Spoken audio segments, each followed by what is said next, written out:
घटना जो है नेचर ऑफ क्राइम जो इसका ये रेयर ऑफ द रेयरेस्ट है और बहुत ही हीनियस और ऑब्नॉक्सियस क्राइम है। जी। और इस तरह का ऑफेंस जिस किसी भी व्यक्ति ने किया है वो वास्तव में बहुत ही ऑब्नॉक्सियस किया उसने, बहुत ही घृणित कार्य किया गया उसके द्वारा ही। इसके लिए सज़ा क्या है सर आपके कानून के प्रावधान? As per the law according to the इसके लिए डेथ सेंटेंस है, मृत्युदंड है इसके लिए सिर्फ। जी। अगर नाबालिग कोई बच्चा कोई पैदा हो जाता है तो दो होता है, एक धर्मज होता है, एक अधर्मज होता है, ठीक है। अब नाबालिग एज पे बच्चा अगर पैदा हो रहा है तो उसकी प्रॉपर्टी में शेयर नहीं मिलता है। नमस्कार, इस समय अयोध्या में हूँ। हमारे अयोध्या में एक भदरसा में एक हृदय विदारक घटना घटी है। एक 66 साल के बुज़ुर्ग ने एक बच्ची का रेप किया है और हालांकि प्रशासनिक कार्रवाई चल रही है, लेकिन इस पूरी घटना का कानूनी पहलू क्या है जानने के लिए हम इस समय अयोध्या कचहरी में हैं। वरिष्ठ अधिवक्ता चंदन त्रिपाठी जी हैं। मैं जानना चाहूँगा चंदन सर से कि आखिर इस घटना का नेचर क्या है, इसके लिए सज़ा का प्रावधान क्या है। चूँकि 12 साल की बच्ची है, माइनर है, उसके लिए चूँकि अब गर्भपात कराना उसके लिए ठीक रहेगा कि नहीं रहेगा, उसका चूँकि मानसिक रूप शारीरिक रूप से अभी वो स्वस्थ नहीं है। इन सारी चीज़ों में बात करने के लिए हमारे साथ हैं वरिष्ठ अधिवक्ता चंदन त्रिपाठी जी। चूँकि युवा हैं और थोड़ा आपकी सोच थोड़ा एक डिफरेंट है, चूँकि आप कंप्यूटर भी रहे हैं, इसलिए एक विश्लेषणात्मक आपके अंदर एक क्षमता है। सर, अयोध्या दर्पण में स्वागत है आपका। Thank you so much. ये घटना आप पूरी तरह से आप वाकिफ़ हैं, ये घटना के बारे में आपका ये नेचर क्या है, इसके बारे में क्या सोचते हैं? देखिए, being a lawyer and being a citizen of India, being a human being, अगर तीनों चीज़ों को मिला के कही जाए तो घटना जो है नेचर ऑफ क्राइम जो इसका ये रेयर ऑफ द रेयरेस्ट है और बहुत ही हीनियस और ऑब्नॉक्सियस क्राइम है। जी। और इस तरह का ऑफेंस जिस किसी भी व्यक्ति ने किया है वो वास्तव में बहुत ही ऑब्नॉक्सियस किया उसने, बहुत ही घृणित कार्य किया गया उसके द्वारा ही। इसके लिए सज़ा क्या है सर आपके कानून के प्रावधान? As per the law according to the इसके लिए डेथ सेंटेंस है, मृत्युदंड है इसके लिए सिर्फ। जी।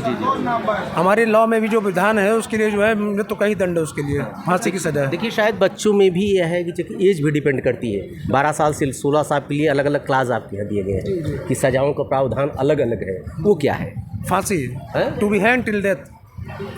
नहीं तो उसमें एज पर भी डिपेंड करता है ना, उसकी आजीवन कारावास। एज अगर 12 साल है तो वो पूरी तरह से माइनर की श्रेणी में आता है। और माइनर की श्रेणी में अगर 12 साल की किसी बच्चे के साथ बलात्कार होना डिसाइड हो जाता है, if it will be decided by the honourable court that rape has been committed by any accused, then the sentence is only the to be hang till death. जी।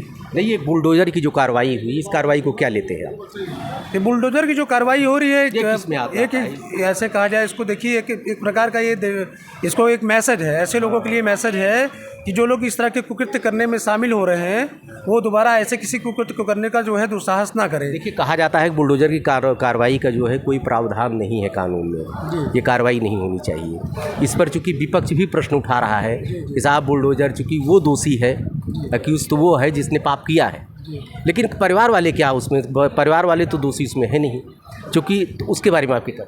देखिए, पहली बात तो ये होती है बुलडोजर की कार्रवाई जो की जाती है वो बुलडोजर से विकास प्राधिकरण के मानकों के अनुरूप या उसके प्रतिकूल, उसके मानकों को पूरा ना करते हुए अगर कोई निर्माण या कोई निर्माण कार्य अवैध रूप से कराया जाता है, जैसे तालाब पे कराया गया हो, किसी बिल्डिंग का अगर नक्शा पास कराए कोई अवैध निर्माण करा लिया गया है, उस कंडीशन में बुलडोजर गवर्नमेंट चाहे तो चला सकती है। ऐसा आपने देखा होगा, बहुत सारे मकान ऐसे भी होते हैं जिन्होंने कोई अपराध नहीं किया फिर भी उनके घर पर बुलडोजर चढ़ा है, उनकी बिल्डिंगों पर भी बुलडोजर चढ़ा है। अभी अपने शहर में ही आपने देखा होगा, मछली मंडी एक कॉलोनी थी, उसके सामने एक व्यवसायी का ही मकान था, पूरी कमर्शियल बिल्डिंग थी, उसको प्रशासन ने ढहा दिया था बुलडोजर लगा करके, जेसीबी लगा करके। तो ये कानून के पास व्यवस्था है। अब ऐसा एक मैसेज जिसको कहा जा सकता है, एक मैसेज कन्वे करने का प्रयास करती है गवर्नमेंट कि वो चाहती है कि ऐसे लोगों को सबक मिले कि जो लोग इस तरह के कुकृत्यों में शामिल होते हैं वो ऐसे कुकृत्यों में शामिल ना हो।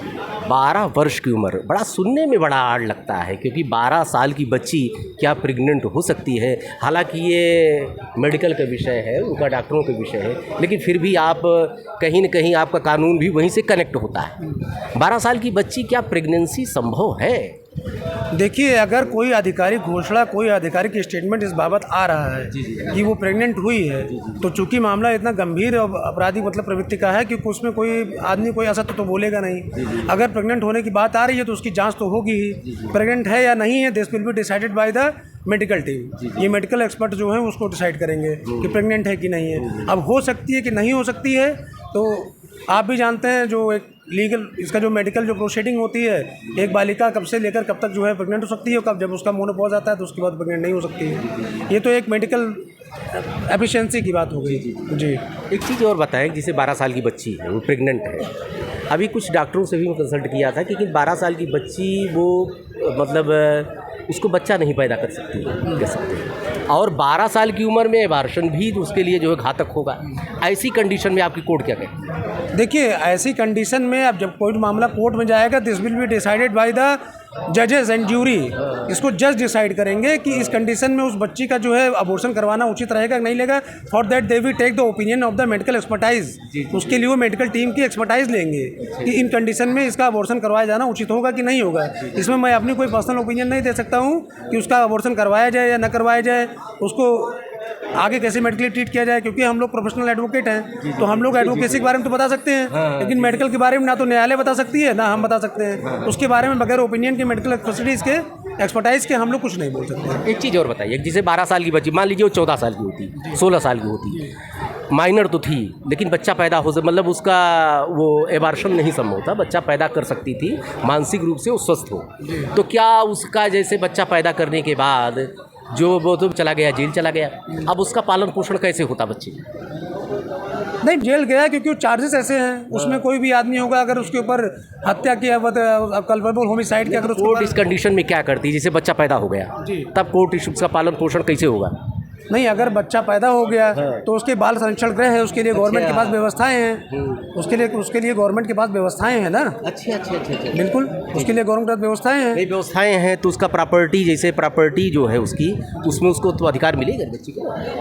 नहीं, प्रॉपर्टी पे अधिकार मिलेगा। देखिए, it is a matter of the succession. अच्छा, ये सक्सेशन का विषय हो गया। अगर कोई धर्मज या अधर्मज पुत्र है, और दूसरी बात देखिए, अगर नाबालिग कोई बच्चा कोई पैदा हो जाता है तो दो होता है, एक धर्मज होता है, एक अधर्मज होता है, ठीक है। अब नाबालिग एज पे बच्चा अगर पैदा हो रहा है तो उसकी प्रॉपर्टी में शेयर नहीं मिलता है। अच्छा। नाबालिग एज पे अगर कोई, अच्छा, ये भी, जी हाँ, बिल्कुल, जी। अगर चीज़ हम लोग नहीं, ये चीज़ नहीं जानते थे। नहीं, 12 साल की एज पे अगर कोई बच्चा पैदा होकर के बड़ा हो जा रहा है और उसके बाद वो क्लेम करता है कि मेरे ये फादर है, ठीक है, तो उसको प्रॉपर्टी में हिस्सा नहीं मिलता है। मतलब अभी तक बच्चा ऐसा मेरी जानकारी में, as for the my information, एक नई चीज़ आपने बताया हमको। जी, एज फॉर द मेरी, मतलब अभी तक मेरी जानकारी के अनुसार ऐसा मेरी जानकारी में नहीं आया कहीं। तो मेरी समझ नहीं आ रहा, जैसे माइनर है, अभी आपने कहा कि जैसे बाल संरक्षण गृह में वो जाएगी बच्ची, बच्चा जाएगा, उनका पालन पोषण होगा, मान लीजिए नौकरी पाए या ना पाए, तो क्या जीवन भर बाल संरक्षण गृह में रहेगा? उसका फादर जो है उसकी प्रॉपर्टी में उसका राइट नहीं है आपके हिसाब से?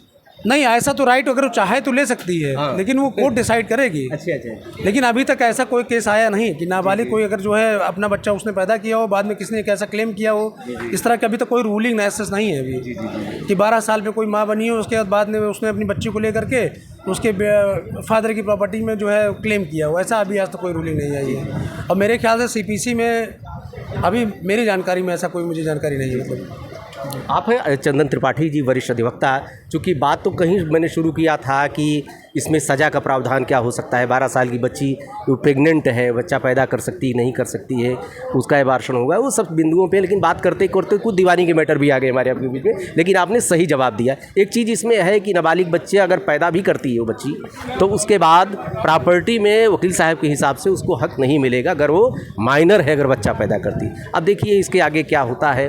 अब चूँकि वो तो जेल चला गया, अब प्रशासन की कार्रवाई चल रही है, आगे इसी तरह के कानूनी पहलू पर बात करने के लिए आपसे बीच आएंगे सर। धन्यवाद। Thank you.